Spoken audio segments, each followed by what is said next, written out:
The Little Mermaid by Hans Christian Andersen.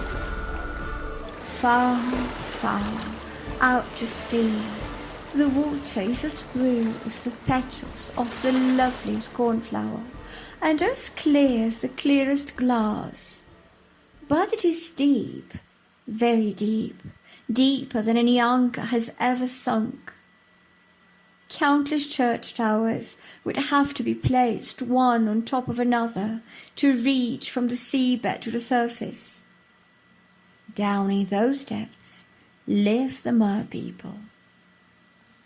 Now you must not think for a moment that there is nothing down below but bare white sand.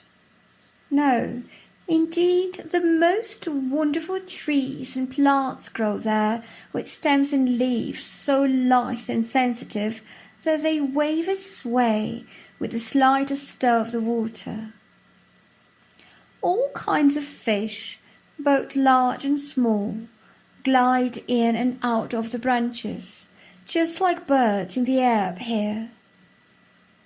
In the very deepest part of all is the Mer-King's palace.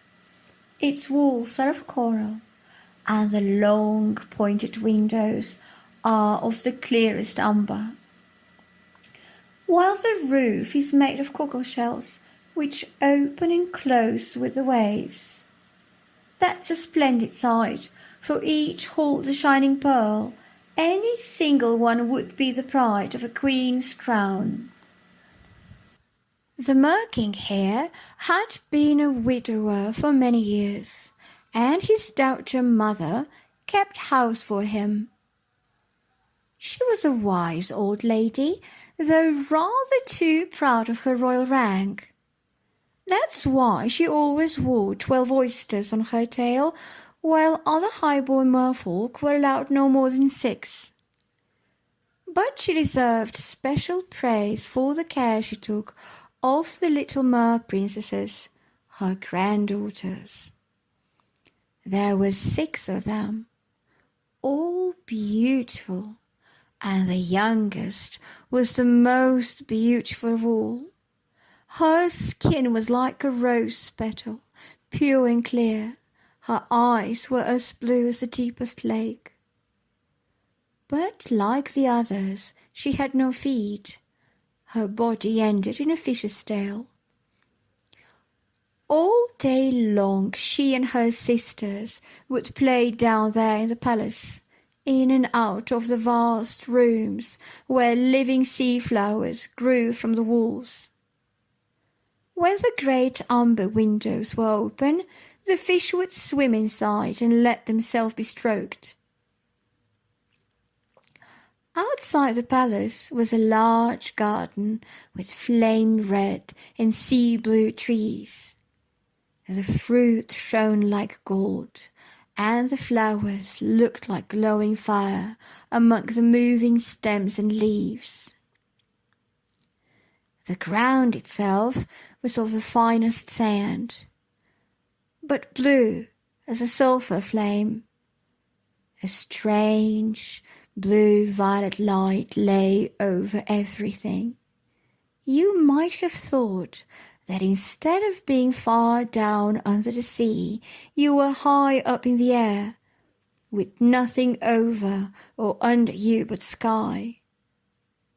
On days of perfect calm, you could see the sun.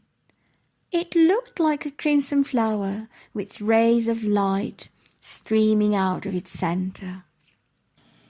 Each of the little princesses had her own small plot in the garden, where she could dig and plant whatever she wished. One made her flower bed in the shape of a whale, another made hers like a mermaid. But the youngest had hers perfectly round, like the sun, and the only flowers she planted there were like smaller suns in their glow and colour. She was a strange child, quiet and thoughtful. While the other sisters decorated their gardens with wonderful things from the wrecks of ships, the only ornament she would have was a beautiful marble carving of a lovely boy made out of pure white stone. This too had sunk to the seabed from a wreck. Beside this marble boy, she planted a rose-red tree like a weeping willow, which grew apace, its branches bending over the stone figure until they touched the deep blue sand below. Nothing pleased the youngest princess more than to hear about the far-off world of humans. She made her old grandmother tell her all she knew about ships and towns, people and animals. It was a strange and wonderful thought to her that the flowers on earth had a sweet smell, for they had none at all in the sea. "As soon as you are 15, the grandmother told her granddaughters, you may rise to the surface and sit on the rocks in the moonlight and watch the great ships sail by. If you have enough courage, you may even see woods and towns." The following year, the oldest of the sisters would be 15. But as for the others, well, each was a year younger than the next, so the youngest of them all still had 6 years to wait.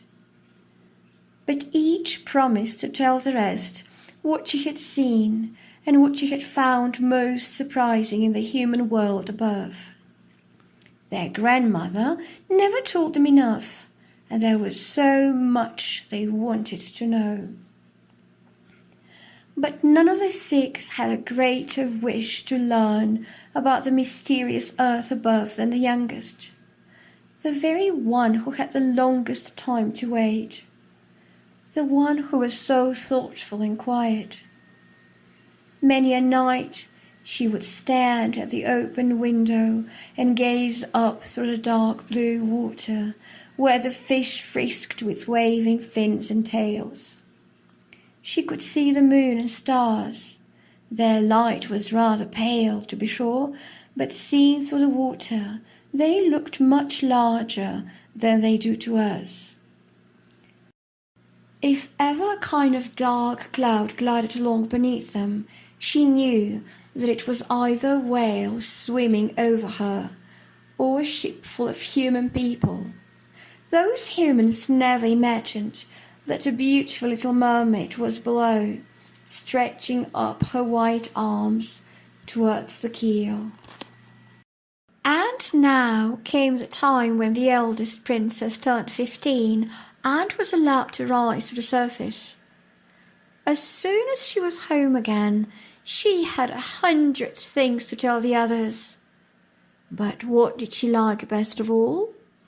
Lying on a sandbank in the moonlight when the sea was calm, gazing at the big city near the coast where the lights were twinkling like 100 stars, listening to the busy noise and stir of traffic and people, seeing all the towers and spires of the churches, hearing the ringing of the bells. And just because she couldn't go to the city, she longed to do so more than anything. Oh, how intently the youngest sister listened. And late in the evening, when she stood at the open window and gazed up through the dark blue water, she thought of the great city, and then she seemed to hear the ring of the church bells echoing all the way down to her. The next year, the second sister was allowed to rise up through the water and swim wherever she wished. She reached the surface just as the sun was going down, and that was the sight she thought loveliest of all. The whole sky was a blaze of gold, she said. As for the clouds, well, she couldn't find words to describe how beautiful they were, crimson and violet sailing high overhead. but moving much more swiftly, a flock of wild swans like a long white ribbon had flown across the waves toward the setting sun. She too had swum toward the sun, but it sank in the water, and the brightness vanished from sea and sky. The year after that, the third sister had her chance. She was the most adventurous so far, and swam up a wide river that flowed into the sea. She saw green hills planted with grapevines. She had glimpses of farms and castles through the trees of the great forests. She heard the singing of birds, and she felt the warmth of the sun. Indeed, it was so hot that she often had to dive down to cool her burning face. In the curve of a little bay, a group of human children splashed about in the water, quite naked. She wanted to play with them, but they scampered off in fright. The fourth sister was not so bold. She kept to mid-ocean, well away from the shore, and that, she declared, gave the best view of all. You could see for miles around. She had seen ships, but so far away that they looked like seagulls. The friendly dolphins had turned somersaults. Great whales had spouted jets of water. It was like being surrounded by 100 waterfalls. Then came the turn of the fifth sister. Her birthday happened to fall in winter, and so she saw what the others had not seen on their first view of the world above. The sea looked quite green. Great icebergs floated about, each one as beautiful as a pearl, yet vaster than the church towers built by men. They appeared in the strangest shapes, glittering like diamonds.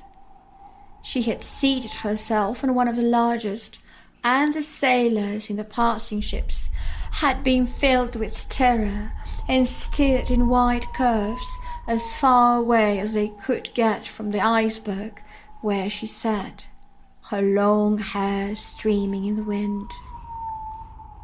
Late that evening, the sky had become heavy and overcast. Lightning flashed, thunder rolled and rumbled, and the dark waves lifted huge blocks of ice high into the air. Sails were lowered on all the ships.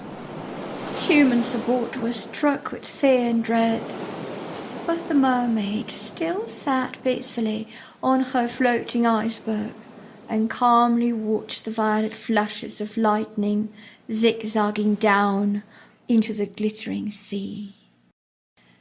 The first time each of the sisters rose above the surface, she was enchanted by all the new and wonderful sights. But now that the five were old enough to journey up whenever they liked, they soon lost interest. After a short time at the surface, they longed to be home again. The most beautiful place in the world was deep beneath the sea. Still, there were many evenings when the five sisters would link arms and rise to the surface together. They had lovely voices. No human voice was ever so hauntingly beautiful. And when a storm blew up and they thought that a ship might be wrecked, they would swim in front of the vessel and sing about the delights of their world beneath the sea. The sailors should have no fear of coming there, but the sailors never understood the songs.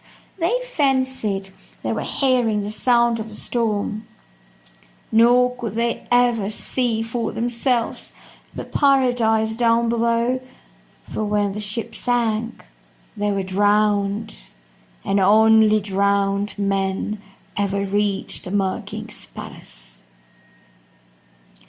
On those evenings the youngest would be left behind, all alone, gazing after them. She would have cried, but a mermaid has no tears, and that makes her feel more grieved than if she did. And then at last she was 15. "There now, we're getting you off our hands at last," said her grandmother, the old Queen Mother. "Come along, let me dress you up like your sisters." And on the girl's head she put a wreath of white lilies, but every petal was really half a pearl.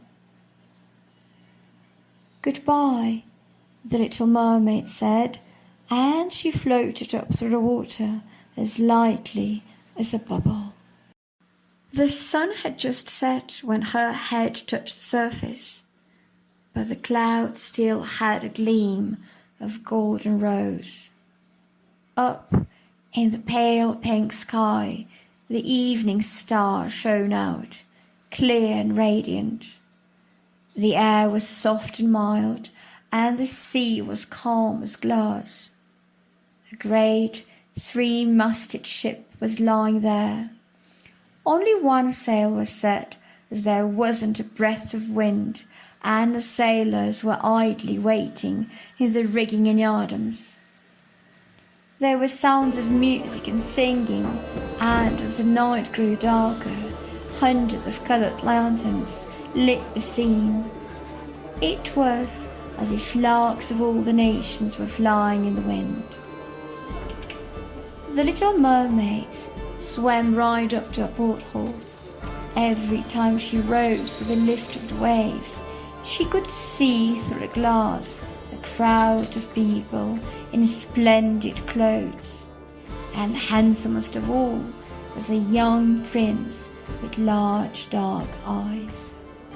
He could not have been much older than 16. In fact, this was his birthday and the cause of all the excitement.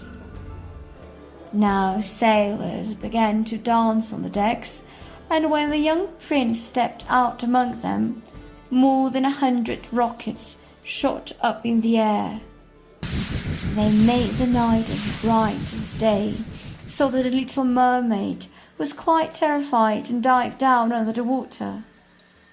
But she soon popped her head up again, and then she thought all the stars of heaven were falling down toward her. She had never seen fireworks. Catherine wheels were spinning around like suns. Rockets like fiery fish soared into the sky, and all this was reflected in the sea. On the ship itself there was so much light that you could make out the smallest rope and features of every face. Oh, how handsome the young prince was! There he stood, shaking hands with one guest after another, laughing and smiling, while the music rang out into the night. It was growing late, but the little mermaid could not take her eyes from the ship and the handsome prince. The coloured lamps were put out. No more rockets flew up. No more guns were fired. Yet, deep down in the sea, there was a murmuring and rumbling. The waves rose higher. Great clouds massed together. Lightning flashed in the distance. A terrible storm was on the way. And so the crew took in sail as the great ship tossed about. The waves rose like huge black mountains, higher than the masts themselves. But the ship dived down like a swan between the billows, and then rode up again on the towering crests. To the little mermaid all this was delightful, but it was no joke to the sailors. The vessel creaked and cracked. Its thick planks bent under the pounding blows of the waves. The mast snapped in the middle, and then the ship keeled over on its side, and water came rushing into the hold. Now at last the little mermaid realized they were in danger. Even she herself had to look out for the broken beams and planks that were churning about in the water. At one moment it was so pitch black that she could see nothing at all. Then, when lightning flashed, it was so bright that she could distinguish everyone on board.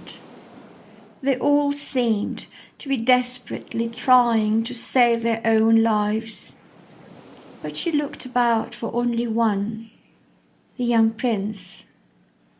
And just as the ship broke up, she saw him sinking down, drawn below into the deep heart of the sea. For a moment she felt nothing but joy, for he would be coming into her own country. But then she remembered that humans could not live in the water, and that only as a drowned man could he ever enter her father's palace. No, he must not die.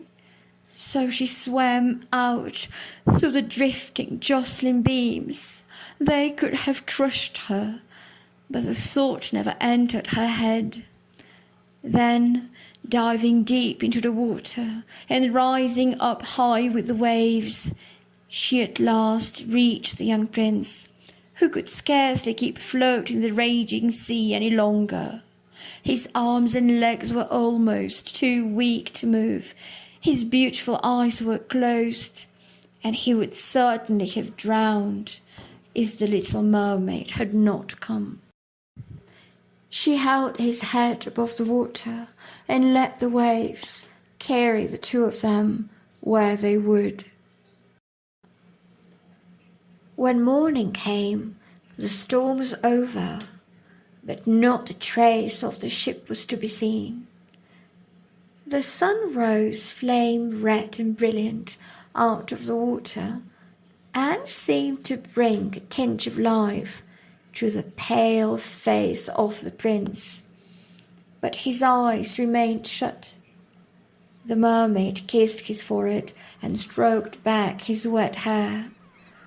The thought came to her that he was very much like the marble statue in her own little garden, and she kissed him again.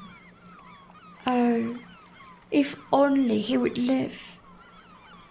And now she saw dry land in front of her, and high blue mountains whose tops were white with snow.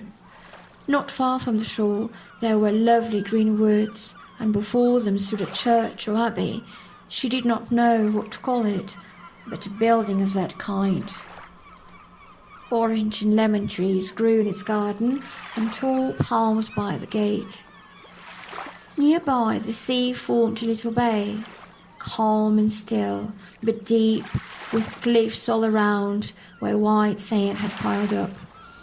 She swam to this bay with the handsome prince and laid him on the sand in the warmth of the sun, taking care that his head lay well away from sea. The bells rang out in the great white building.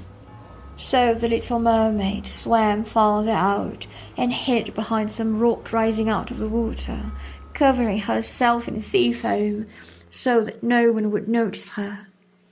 From there she watched to see who would come to rescue the poor prince lying in the sand. Quite soon a young girl appeared. The sight of the half-drowned figure seemed to frighten her, but only for a moment. Then she went and fetched other people, and the mermaid saw the prince revive and smile at everybody around him. But he did not turn and smile at her, for of course he had no idea that she was the one who had saved him. She felt terribly sad, and after he had been taken into the building, she dived down sorrowfully into the water and returned to her father's palace. She had always been quiet and thoughtful, but now she became much more so. Her sisters asked what she had seen on her first journey to the human world, but she told them nothing. On many evenings and many mornings, she glided up to the place where she had left the prince. She saw the fruit grow ripe in the garden, and she saw it gathered in. She saw the snow melt on the high mountains, but she never saw the prince. Her one comfort was to sit in her little garden, clasping her arms around the beautiful marble statue that was so much like the prince. But she no longer tended her flowers, and they grew like wild things, trailing over the paths, weaving their long stems and leaves in and out of the boughs of the trees, until the whole place was in shadow. At last she could bear it no longer, and told the story to one of her sisters. Very soon the others knew it too. Nobody else, of course, except one or two other mermaids who told only their best friends. One of these was able to tell her where the young prince was, and where his kingdom lay.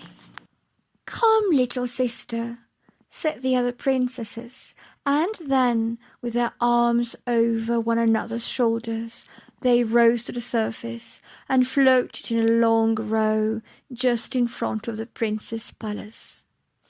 It was built of a shining gold-coloured stone, with great marble steps leading right down into the sea. Towering above the roof were magnificent golden domes, and between the pillars surrounding the building stood marble statues. They almost seemed alive.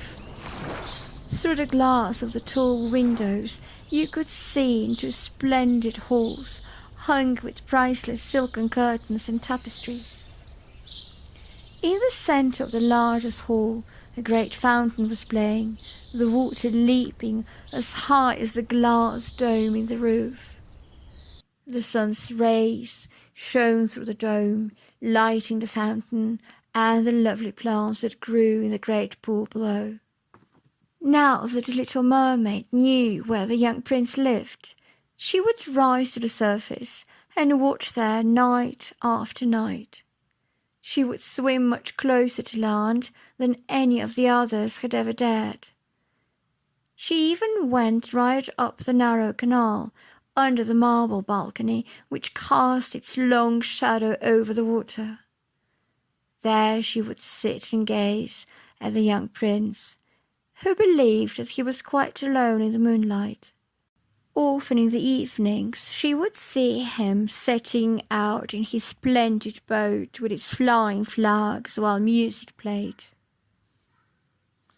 She would peep out from between the green rushes, and people who saw a silvery flash thought it was only a swan spreading its wings.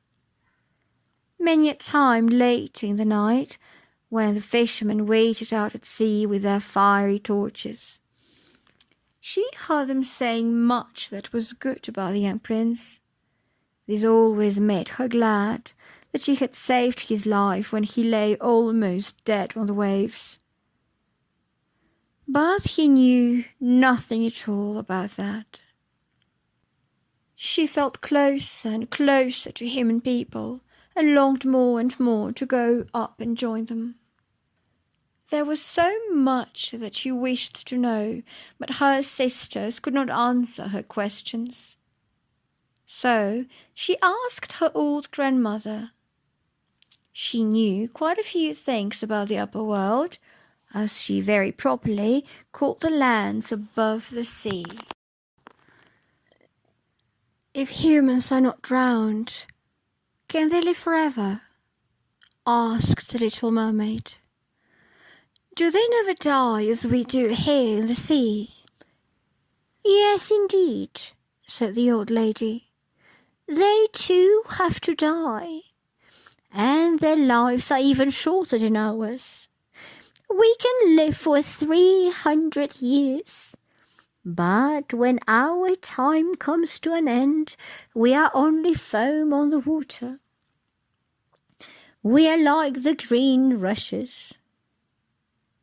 But humans have a soul that lives on after the body has turned to dust. It flies up through the sky to the shining stars. Just as we rise out of the sea and gaze at the human world, they rise up to unknown places that we shall never reach. Why, I would give all my hundreds of years in exchange for being a human, even for just one day, if I then had the chance of a place in the heavenly world, said the little mermaid sadly. Ah, you mustn't think of such things, said the old lady. We are much happier here, and much better off too than the folk up there. But is there nothing I can do to get an immortal soul? Asked the little mermaid. No, I'm afraid not, my dear, said the old lady.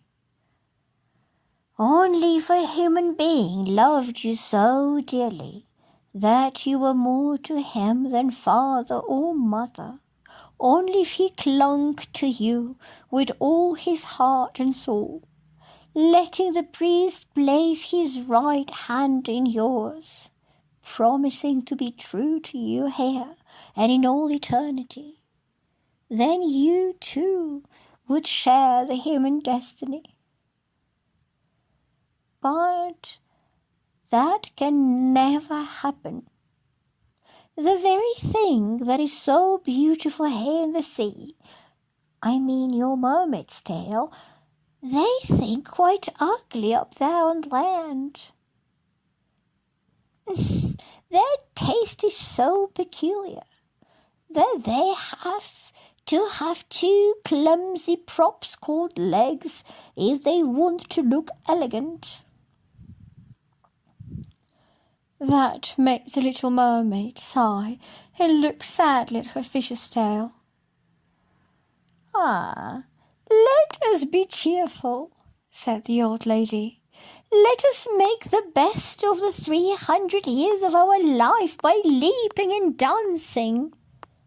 It's a good long time after all, and then, when it's over, we can have our fill of sleep. It will be all the more welcome and agreeable. Tonight we'll have a ball. This was something far more splendid than any we see on land. The walls and ceilings of the great ballroom were of crystal glass, thick but perfectly clear. Several hundred enormous shells, rose red and emerald green, were set in rows on either side, each holding a bluish flame. These lit up the whole room and shone out through the walls, giving a sapphire glow to the sea outside.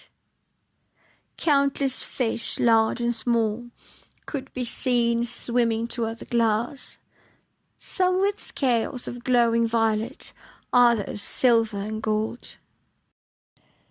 Through the middle of the ballroom flowed a broad, swift stream, and on it mermen and mermaids danced to a marvellous sound, the sound of their own singing. No humans have such beautiful voices, and the sweetest singer of all was the little mermaid. When she sang, the whole assembly clapped their hands. For a moment she felt a thrill of joy, for she knew that she had the most beautiful voice of all who live on land or in the sea. But she could not forget the handsome prince, and could not forget that she had no immortal soul. And so she slipped out of her father's palace and sat in her little garden, thinking her sad thoughts. Suddenly, echoing down through the water, she heard the sound of horn music. "Ah, he must be sailing up there," she mused. "The one whom I love more than father and mother. The one who is never out of my thoughts. To win his love and to gain an immortal soul, I would dare anything. Yes, while my sisters are dancing in our father's palace, I will call on the old sea witch. I have always been dreadfully afraid of her, but she may be able to tell me what to do." And so the little mermaid left her garden and set off for the roaring whirlpools, for the old enchantress lived just beyond. She had never taken that green path before. No flowers grew there, no sea grass even. All she could see was bare grey sand stretching away from the whirlpool, where the water went swirling around as if huge, crazy mill wheels were always turning, dragging everything caught in them down, down into unknown depths. To reach the sea witch's domain, she had to go right through these raging waters, and after that there was no other way but over a long, swampy stretch of bubbling mud. The witch called it her peat bog. Behind this lay her house, deep in an eerie forest. The trees and bushes were of the polymorphous kind, half creature, half plant. They looked like 100-headed snakes growing out of the ground. The branches were really long, slimy arms with fingers, like writhing worms. From joint to joint they never stopped moving, and everything they could touch they twined around and held in a lasting grip. The little mermaid was terrified as she stood on the edge of this frightful forest.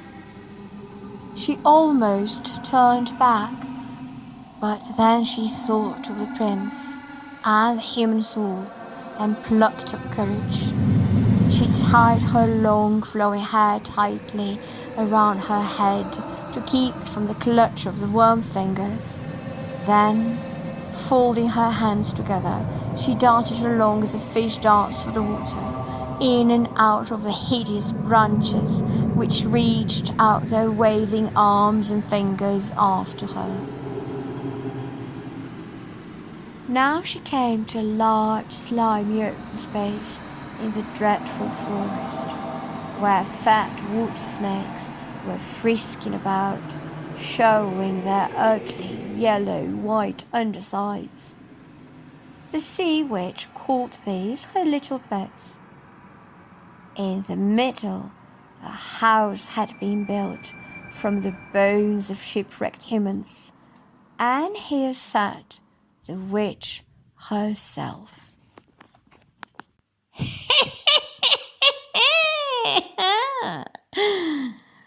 "I know well enough why you are here," said the witch. "It's a foolish notion. However, you shall have your way, for it will bring you nothing but trouble, my pretty, pretty princess. You want to get rid of your fish's tail and have two stumps instead, like human beings. Then you hope the young prince will fall in love with you, and you'll be able to marry him and get an immortal soul in the bargain.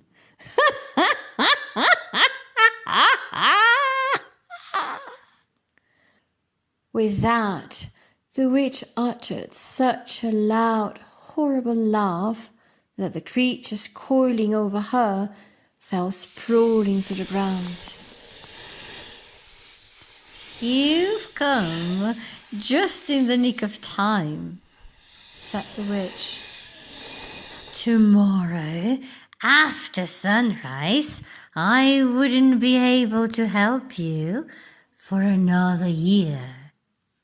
Now I shall make a special potion for you. Before the sun rises, you must swim with it to the land, sit down and drink it up.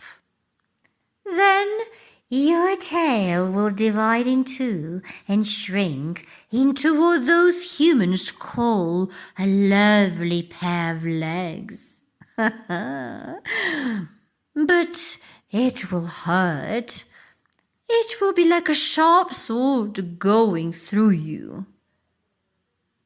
Everyone will say that you are the loveliest child they have ever seen. You will glide along, more gracefully than any dancer. But every step you take will be like treading on a sharp knife. If you are willing to suffer all this, then I will help you. I am willing, said the little mermaid. Her voice trembled, but she fixed her thoughts on the prince and the chance to gain an immortal soul. But remember, said the witch, once you've taken a human shape, you can never, ever again be a mermaid. You can never go down through the water to your sisters or to your father's palace. And if you fail to win the prince's love, so that he forgets both father and mother for your sake, and lets the priest join you together as man and wife, you won't get an immortal soul.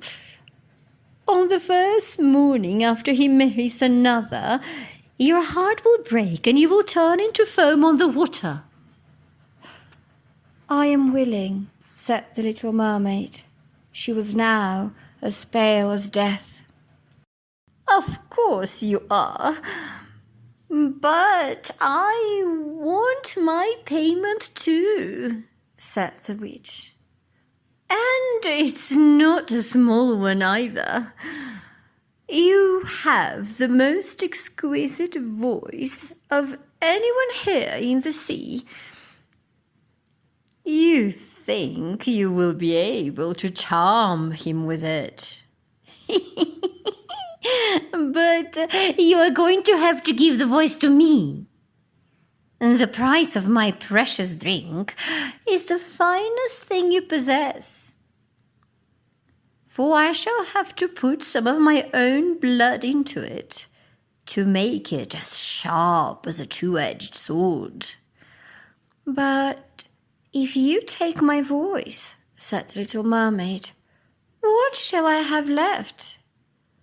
Ah, your beauty, said the witch.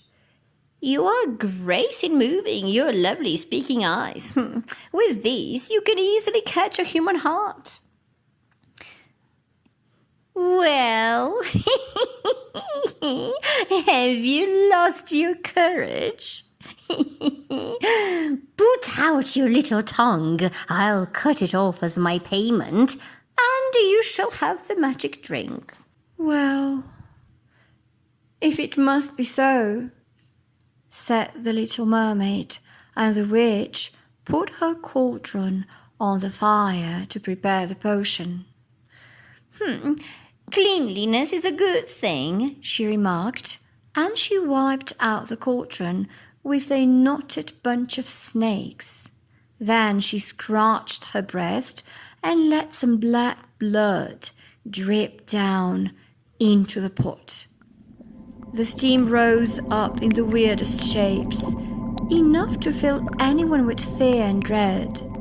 Every moment, the witch cast some different item into the cauldron, and when it was really boiling, it sounded like the weeping of a crocodile.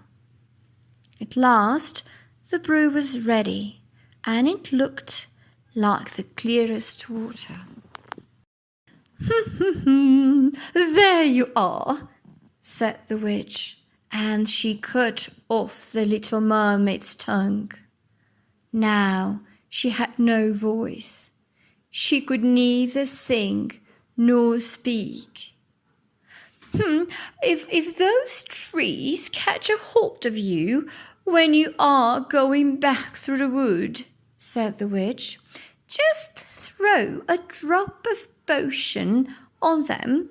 You'll see. But the mermaid had no need to do that, for the trees drew back in fear when they saw the potion glittering in her hand like a star. So she came back without delay through the swamp, the forest, and the roaring whirlpool. She could see her father's palace. The lights were out in the great ballroom. No doubt they were all asleep by now. Yet she dared not go and look, for she could not speak, and she was about to leave them forever. She felt as if her heart would break with grief. She crept into the garden, took one flower from the flower bed of each sister, threw 1,000 kisses toward the palace, and rose up through the dark blue sea. The sun had not yet risen when she came in sight of the princess' palace and made her way up the splendid marble steps.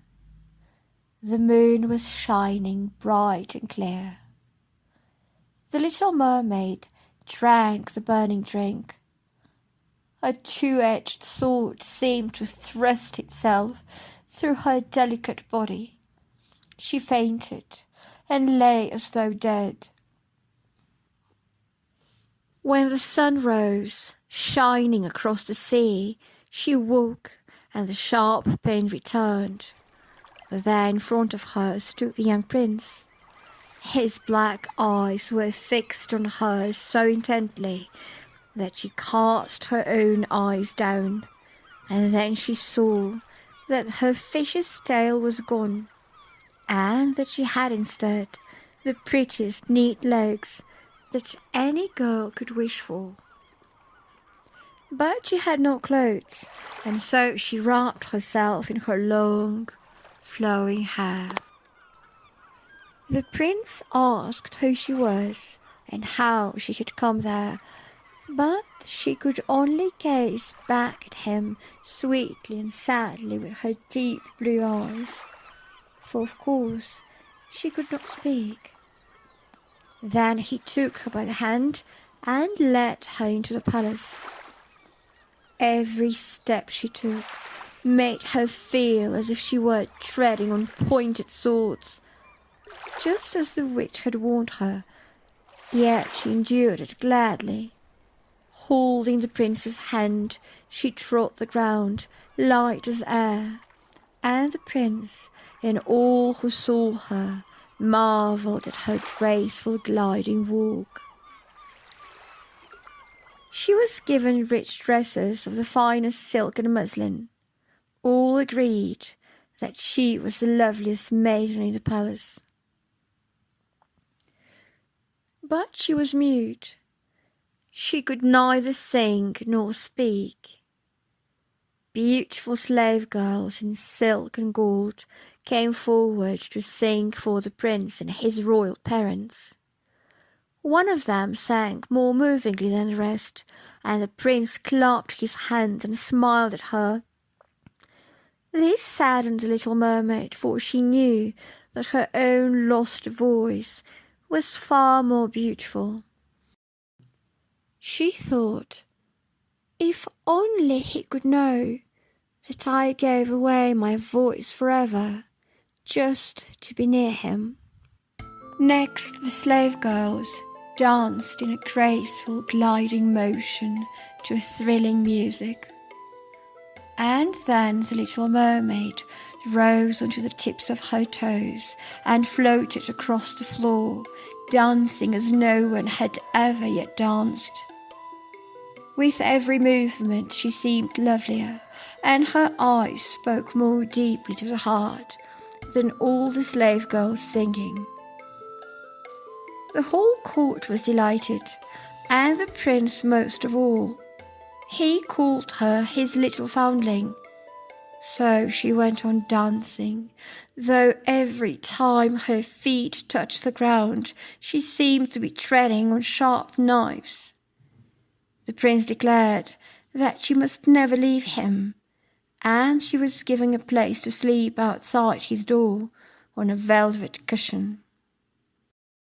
He had a boy suit made for her, so that she could go riding with him on horseback.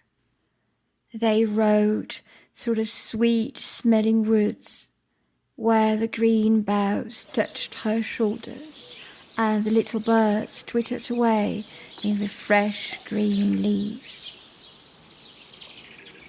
She joined the prince when he climbed high mountains, and though her delicate feet were cut for all to see, she only laughed and kept at his side until they could see the clouds sailing beneath them like a flock of birds on the way to distant lands. At night, in the prince's palace, when the others were all asleep, she would go out to the wide marble steps and cool her burning feet in the cold sea water. Then she would think of those down below in the depths of the waves. One night, her sisters rose to the surface, arm in arm, singing mournfully as they swam across the water. She waved to them, and they recognized her and told her how unhappy she had made them all. After that, they would visit her every night.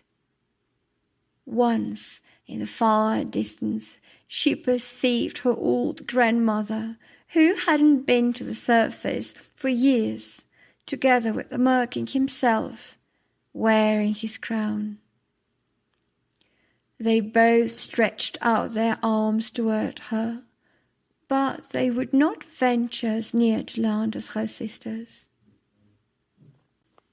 As each day passed, the prince grew fonder and fonder of the little mermaid.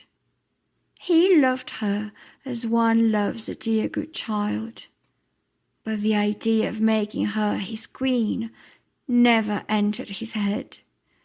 And yet, if she did not become his wife, she would never gain an immortal soul, and on his wedding morning to another, she would dissolve into foam on the sea. "Do you not love me more than all the rest?" her eyes seemed to say when he took her in his arms and kissed her delicate forehead. "Yes, of course you are dearest of all to me," said the prince, "because you have the truest heart of all. Besides, you also remind me of a young girl I once saw, and I doubt if I shall ever see again. I was on a ship that was wrecked, and the waves drove me to land near a sacred temple, which was tended by many young maidens. The youngest of them found me on the beach and saved my life. I saw her twice, no more, but she is the only one I could ever love in this world. And you are so much like her that you almost take her place in my heart. But she belongs to the holy temple, and so it is my good fortune that you have been sent to me." We shall never part. Ah, he doesn't know. He doesn't know that I was the one who saved his life, thought the little mermaid. He doesn't know that I carried him through the waves to the temple in the woods, that I waited in the foam to see if anyone would come to rescue him, and that I saw the beautiful maiden whom he loves more than me. The mermaid sighed deeply, though weep she could not. The maiden belongs to the holy temple. Those had been his words. She will never come out into the world, so they will not meet again. I'm here. I'm with him. I see him every day. I will care for him, love him, give up my life for him. But now the rumour arose that the prince was to be married to the lovely daughter of the neighbouring king, and that because of this he was outfitting a splendid ship. The prince is supposed to be travelling forth to visit the next-door kingdom, people said, but it's really to call on the king's daughter. The little mermaid shook her head and laughed. She knew the prince's mind better than anyone. I'm obliged to make this journey, he had said to her. I have to meet the charming princess. My mother and father insist on that, but they cannot force me to bring her home as my bride. I cannot love this stranger. She will not remind me of the fair maid of the temple as you do. If I have to find a bride, my choice would be you, my dear mute foundling, with the speaking eyes. And he kissed her rose-red mouth. Have no fear of the sea, my silent child, he said as they stood on the splendid ship that was to carry him to the lands of the neighbouring king. And he talked of storms and calm, of strange fish in the deep, and the marvels that divers had seen down there. She smiled at his accounts, for of course she knew more about the world beneath the waves than anyone. In the moonlit night, when everyone but the helmsman at the wheel was asleep, she sat by the ship's rail, gazing into the calm water. She thought that she could make out her father's palace, with her old grandmother standing on the highest tower, in her silver crown peering up through the racing tides of the vessel overhead. Then her sisters came to the surface, and looked at her with eyes full of sorrow, wringing their white hands. She waved to them and smiled, and wanted to tell them that all was going well and happily for her. But then one of the cabin boys drew near, and her sisters sank below. Next morning, the ship sailed into the harbour of the neighbouring king's fine city. All the church bells were ringing, trumpets blared from the tall towers, while soldiers stood on parade with flying flags and glinting bayonets. Every day was like fate. No sooner was one ball party over than another began, but the princess was not there. She was being brought up in a holy temple, they said, where she was learning the ways of wisdom that her royal rule would need. At last, however, she arrived.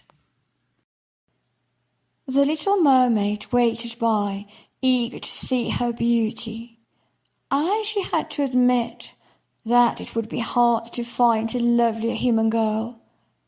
Her skin was so delicate and pure, and behind her long lashes smiled a pair of steadfast dark blue eyes. "It is you," said the prince.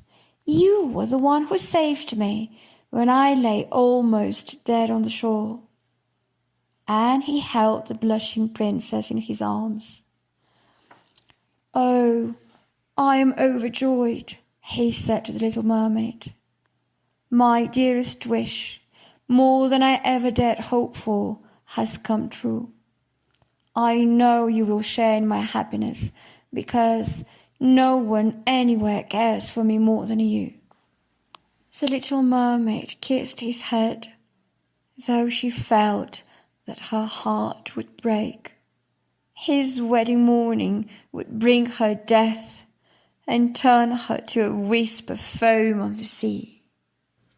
All the church bells rang out. Heralds rode through the streets to proclaim the news. Sweet-smelling oils burnt on every altar in precious silver lamps. The priests swung incense vessels. Bride and bridegroom joined their hands and received the bishop's blessing. The little mermaid, in silk and gold, stood holding the bridal train, but her ears never heard the festive music, nor did her eyes see the holy ceremony. This was her last day alive in the world, and she was thinking of all that she had lost. That evening the bride and bridegroom went aboard the ship. A royal tent of gold and purple had been set up on the main deck with silken cushions and hangings, and there the bridal pair were to sleep in that calm, cool, pleasant night. The sails filled out in the breeze, and the vessel flew swiftly and lightly over the shining sea. As darkness fell, lanterns of every colour were lit, and on the deck the sailors danced merrily. The little mermaid remembered the first time she had come to the surface and had gazed on such a joyful scene. And now she too was joining in the dance, lightly gliding and swerving as a swallow does to avoid a pursuer. She could hear the admiring voices and applause, for never before had she danced so brilliantly. Sharp knives seemed to cut her delicate feet, yet she hardly felt them. So deep was the pain in her heart. She could not forget that this was the last night she would ever see the one for whom she had left her home and family, had given up her beautiful voice, and had day by day endured unending torment of which he knew nothing at all. An eternal night awaited her. At last, well after midnight, the merrymaking drew to a close. The prince kissed his lovely bride, and they went to the royal tent. The ship grew hushed and silent. Only the helmsman was still awake at the wheel. The little mermaid leaned her white arms on the rail and looked eastward for a sign of the dawn. The first ray of the sun, she knew, would mean her end. Suddenly, rising out of the sea, she saw her sisters. They were as ghastly pale as she, and their beautiful hair no longer streamed in the wind. It had been cut off. "Sister, we gave our hair to the witch in return for help, for something that will save you from death when morning breaks. She has given us a knife. Look, see how sharp it is. Before the sun rises, you must plunge it into the prince's heart.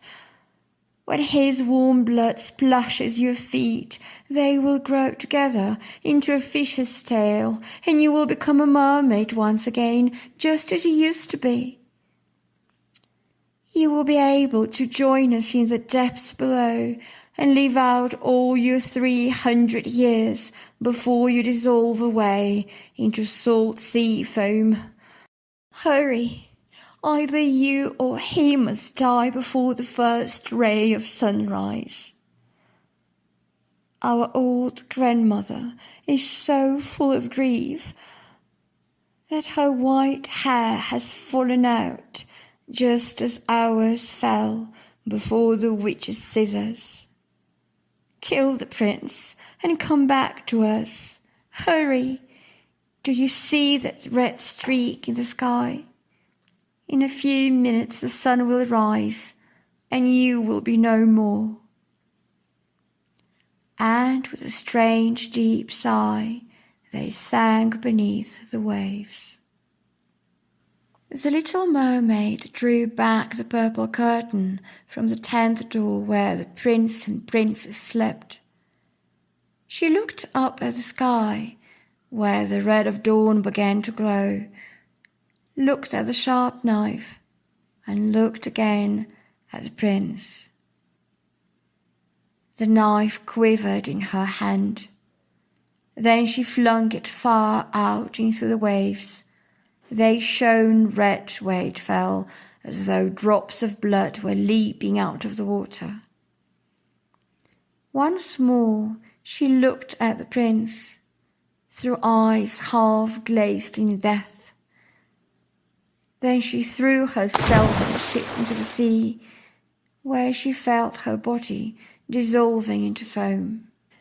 The sun rose from the ocean, and on the foam its beams lay gentle and warm. The little mermaid had no feeling of death. She saw the bright sun, and also, floating above her, hundreds of lovely transparent creatures.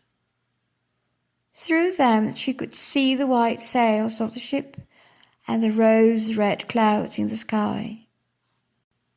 Their voices were like music, but of so ethereal a kind that no human ear could hear them, just as no earthly eye could perceive them. Without wings they floated through the air, borne by their own lightness. And now the little mermaid saw that she had become like them, and was rising higher and higher above the waves. "Where am I going?" said she, and her voice too sounded like those of the other beings, so ethereal that no earthly music could even echo its tune. "To join with us, spirits of the air," they answered. "We do not need the love of a human being to become immortal. We fly to hot countries where the stifling breath of plague carries death to humans, and we bring them cool, fresh breezes. We fill the air with the scent of flowers that bring relief and healing. When we have tried to do all the good we can for 300 years, we gain an immortal soul and eternal happiness. You too, poor little mermaid, have striven with all your heart to do good. You have suffered and endured, and have raised yourself into the higher world of the spirits of the air. Now you too can gain an immortal soul for yourself." The little mermaid lifted her arms toward the heavenly sun. On the ship, the bustle of waking life had started again. She saw the prince with his beautiful bride. They were searching for her, gazing sorrowfully into the moving waves. She smiled at the prince, and then, with the other children of the air, she soared up onto the rose-red cloud that floated in the sky. "In this way, when 300 years are past, I shall rise into the kingdom of heaven." "Perhaps even sooner," one of them whispered. "Unseen, we glide into human homes where there are children. And whenever we find a good child, one who makes its parents happy and deserves their love, God shortens our time of trial. The child never knows when we fly through the room, If its goodness makes us smile with pleasure, a year is taken from the 300. But if we see a naughty, evil child, then we must weep tears of sorrow, and each tear adds one day more to our time of waiting.